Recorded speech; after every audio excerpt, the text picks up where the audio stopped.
Hoje eu vou falar a respeito da salvação pela graça. A Bíblia tem o conceito de que nós somos salvos somente pela graça, tá? Essa é uma grande verdade que a Bíblia nos apresenta. E uma vez me disseram assim: Hélio, para que ficar guardando o mandamento, os 10 mandamentos? Nós somos salvos pela graça. Jesus aboliu os 10 mandamentos.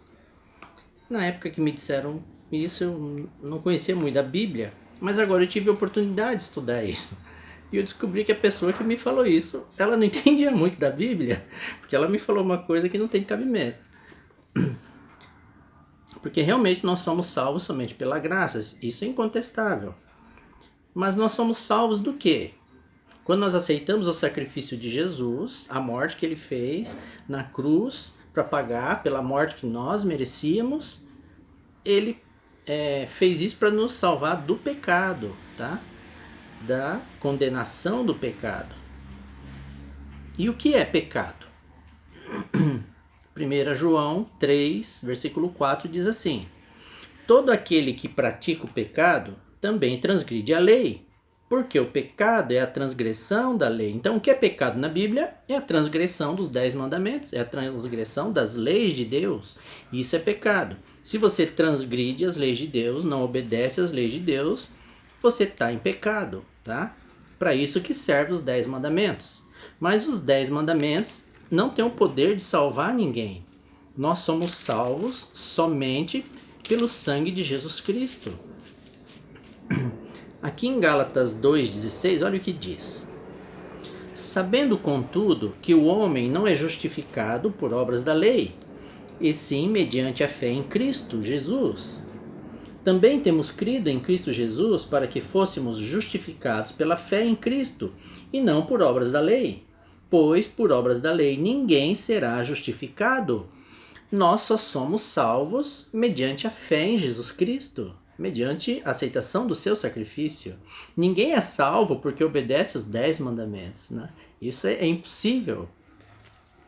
Só a aceitação do sacrifício de Jesus tem o poder de nos salvar do pecado, tá?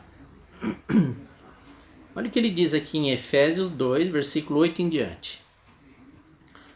Porque pela graça sois salvos, mediante a fé. E isto não vem de vós, é dom de Deus.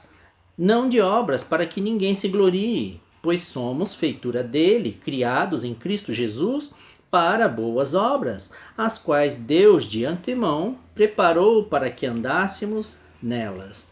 Aqui de novo ele confirma: nós somos salvos somente pela graça, mediante a fé em Jesus Cristo. Mas aí ele diz assim: e nós somos salvos para quê? Para boas obras. Tá? Ninguém é salvo para viver em desobediência a Deus. Ninguém é salvo para ficar transgredindo os 10 mandamentos, porque cada vez que você transgride os 10 mandamentos, a Bíblia diz que você está em pecado. Então nós aceitamos o sacrifício de Jesus e nós somos salvos pela graça.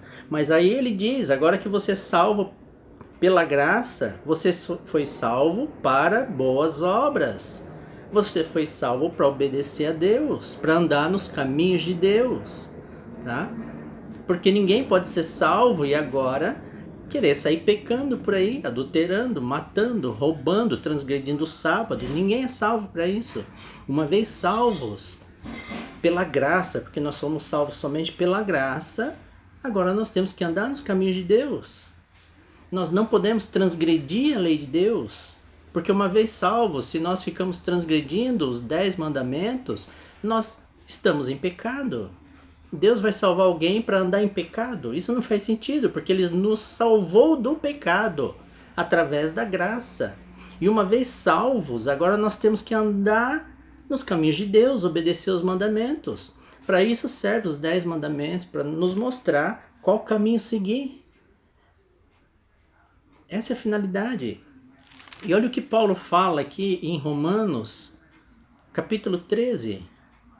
Porque os simples ouvidores da lei não são justos diante de Deus, mas os que praticam a lei hão de ser justificados. Olha só, nós não somos salvos porque guardamos os 10 mandamentos. Nós só somos salvos pela graça de Jesus, mas nós fomos salvos para andar nos caminhos de Deus. E se a gente não obedece aos 10 mandamentos, nós decaímos da graça. Reflitam a respeito disso, meus irmãos. Amém?